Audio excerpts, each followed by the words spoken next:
মাসে 5,000 টাকা ইনকাম করি, 5টা টিউশনি করি তো 1,000 টাকা করে এক একটা টিউশনি করি। কারণ বর্তমানে টিউশনি বাজার খুবই খারাপ, কম্পিটিশন অনেক বেশি। 10টা বাসায় মাসে কাম করি, এক এক বাসায় 3 কাম করে লইছি, মাসে 30,000 টাকা ইনকাম করি। বলে 1 ঘন্টার জায়গায় আমরা সপ্তাহে 7 দিনই পড়াই, মাঝে মাঝে শুক্রবারও যাই। এই জন্য বললাম যে সপ্তাহে 7 দিনই পড়াই। তো 1 ঘন্টার জায়গায় 1.5 ঘন্টা 2 ঘন্টাও পড়াই, তারপরও গার্ডিয়ানের মুখ সুন্দর। যেসব বাসায় কাজে যাই ওইসব বাসায় খালারা উল্টা আম করে ডরায়। কেমনে ডরায় আমি কই, বেশি কথা বলে তো কামটা ছাইরা দিম, যাম না কালকে থেকে। বাসার থেকে যদি কাম ছাইরা দেই তাহলে সে কামের বেটিটা কই পাইব? খুব সহজে কামের বেটি পাওয়া তো যায় না। তখন সে আবার আম করে ফোন দেয়, আসো খালা আসো, আর হবে না এরকম, আসো।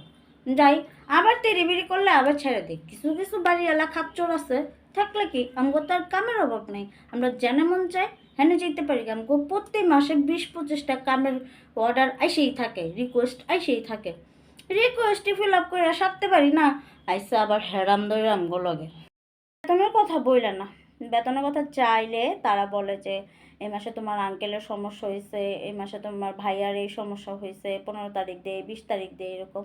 কিন্তু কিছুদিন পর তারা দেখে কক্সবাজার ট্যুরে যায়, ছেলের বন্ধ হইলে তারা ইন্ডিয়া যায়। কিন্তু আমাদের বেতনের বেলা তাদের খুবই অভাব থাকে। বেতনের টাকা নিয়ে তো ঘুরানোর কোনো সুযোগ নাই। মাসের 15 তারিখে আমি বলি আমার পোলার এই সমস্যা, আমার পোলার স্কুলে বেতন লাগবো, আমার ঘরে বাজার নাই, আমার ঘর ভাড়া বাইজা আছে, এগুলো কই আমার 15 তারিখের মধ্যে আমি অর্ধেক বেতন লইয়া লই। এরপর মাস শেষ হওয়ার আগে থেকে কইতে থাকি আমার ঘরে বাজার নাই, আমার ঘরে বাজার নাই, ওগুলো কয়ে আমি টাকা লই লই। আমার বেতন তো ঘুরানোর ইয়ে নেই। আর যদি বাই চান্স কোনোটাই আমার বেতন ঘুরায়, ওই বাসাতে বেতন লয়ে বাস কাম সাইরা দিব, দরকার নেই আমার এমন কামের। নাস্তা পানি তেমন মুড়ি কিছু দেয় না, মাঝে মাঝে শুকনা মুড়ির সাথে রং চা দেয়, না মন চাইলে মুড়িও দেয় না, শুধু চা দেয়। আর অনেক সময় দেখা গেছে চাও দেয় না, তখন আমরা একটু পানি চাই আনি খাওয়ার জন্য, এই আর কি। তেমন নাস্তা পানি পাই না। খালার আছে খাইসটা নাস্তা দেন, কাজ করতে যাই আগে নাস্তা দিয়ে পেটটা শান্তি করে দিলেই তো কাজটা আরো ভালো মতো করি। না, নাস্তা পানি না দিলে ওই বাসার কাম ভালো মতো করি না, পরের মাসে তো ওই মাসে কামও করি না।